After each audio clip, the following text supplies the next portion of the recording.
자, 지난 6일 중국 정부가 공무원과 국영기업 직원의 아이폰 사용을 금한다는 조치가 미국 언론 통해서 공개가 됐습니다. 애플 아이폰만 대상으로 한 건지 삼성전자 갤럭시를 포함해서 비중국산 휴대폰 전부를 포함한 것인지 여전히 언론 보도는 엇갈립니다. 주요 정책을 비공식적으로 공표하고 실행하는 중국 정부의 특성을 잘 보여주는 예인데요. 이 조치가 공개된 후에 그 애플 주가 많이 빠졌죠. 이틀간 급락했는데 시가총액이 우리 돈으로 250조 원 넘게 빠져서 상당한 우려를 자아내고 있습니다. 저는 개인적으로 올해 애플 주가가 40% 이상 올랐고 휴대폰 수출의 20% 가까이를 중국이 차지하는 그 특성상 추가 하락 가능성도 충분하다고 생각하고 있습니다.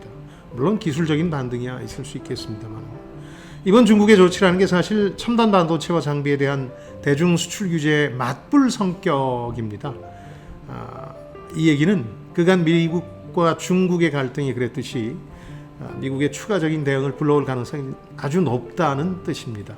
특히 대선 앞두고 지금 트럼프의 고전이 예상되는 바이든 대통령과 민주당 행정부가 자신들이 상당히 역점을 두고 추진해온 반도체 산업 중심의 글로벌 산업 재편 전략이 실패했다는 걸 용납하기가 어려울 겁니다. 그래서 더 추가적인 대중 반도체 압박 전략이 나올 수 있다고 생각하는데요.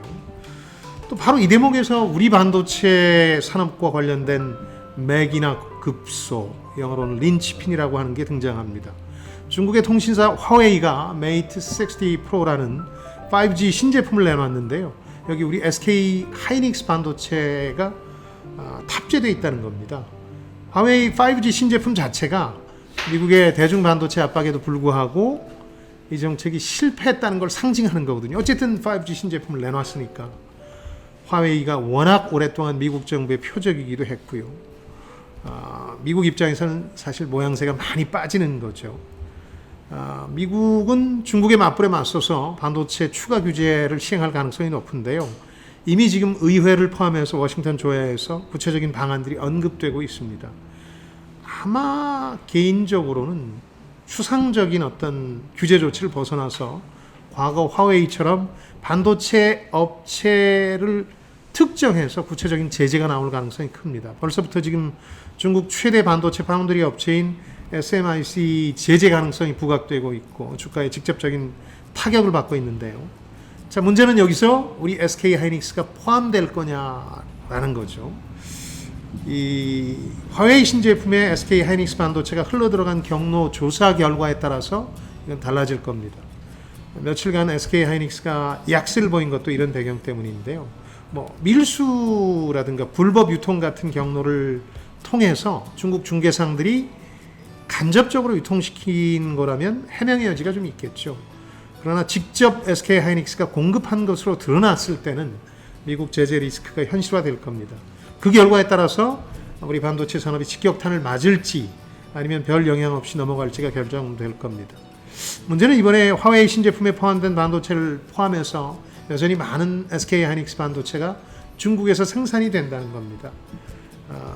사실 이 점을 들어서 대중 반도체 수출 규제 유예 조치를 올해 10월 말까지 1년간 유예해달라고 요청했고 받아들여졌는데 추가 연장을 요청하기에 상당히 껄끄러워진 상황인 건 분명하죠.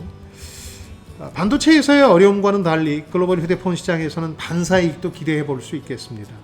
애플의 중국 시장 의존도가 20% 정도라고 하는데 그 중요성은 상당히 큽니다. 왜냐하면 중국은 젊은 세대를 중심으로 해서 안드로이드 폰이 아이폰으로 넘어가는 그런 시장이었거든요. 애플한테는 그만큼 특징적이고도 중요한 시장이었다는 건데 여기서 애플의 제동이 걸렸기 때문에 삼성전자 갤럭시가 더욱 어려워질 일보다는 약간이라도 반사이득을 볼 가능성이 커졌습니다. 물론 최근의 한중 관계를 감안하면 우리 갤럭시에 대한 압박도 더 커질 여지가 크긴 합니다만 자, 투자와 관련해서 SK 하이닉스의 불확실성은 당분간 더 커질 수밖에 없습니다. 특히 화웨이로 반도체가 어떻게 건너갔나 하는 유입 경로 확인은 상당한 시일이 걸린다는 게 이제 업계의 중론입니다. 지난달 미국 반도체 업체 엔비디아의 깜짝 실적 또 인공지능 AI 기대감 때문에 지금 반도체 업황 전환에 대한 기대감이 그동안 커져왔습니다만 미중 반도체 갈등 여파로 당분간은 쉽지 않은 상황이 될 겁니다. 반사이익에 대한 사소한 기대감 때문에 SK하이닉스와 달리 삼성전자 낙폭은 크지 않은데요. 반도체 업체 전반에 대해서는 지금 기대감을 다시 낮춰야 되는 게 아닌가 하는 생각을 합니다. 언제 반도체가 다시 살아나느냐, 이걸 봄이라는 계절에 비유하자면 봄은 쉽사리 오지 않고 있습니다. 특히 봄에 대한 기대가 더 클수록 더욱더 그렇습니다. 이상 김방희였습니다. 저는 여러분의 성공을 응원합니다.